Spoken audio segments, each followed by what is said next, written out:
पालघर शहरात आज जैन धर्मगुरूंचं उत्साहात आणि भक्तिमय वातावरणात आगमन झालं। या ऐतिहासिक क्षणाचे साक्षीदार होण्यासाठी पालघरमधील जैन बांधवांनी आणि नागरिकांनी मोठी गर्दी केली। जैन धर्मगुरूंच्या स्वागतासाठी शहरात भव्य शोभायात्रा काढण्यात आली। यामध्ये मोठ्या संख्येने महिलांनी डोक्यावर मंगल कलश घेऊन सहभाग नोंदवला। त्यामुळे वातावरणात प्रसन्नता पसरली होती।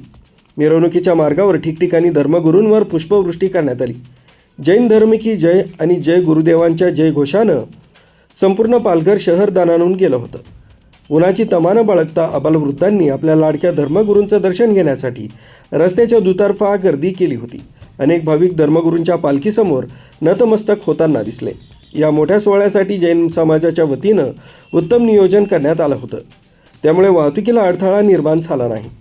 जैन धर्मगुरूंच्या या आगमनामुळे पालघरमध्ये आध्यात्मिक वातावरण निर्माण झालं असून पुढील काही दिवस शहरात विविध धार्मिक कार्यक्रमांची रेलचेल असणार आहे। आरबी न्यूजसाठी मलिक शेख मोखाडा।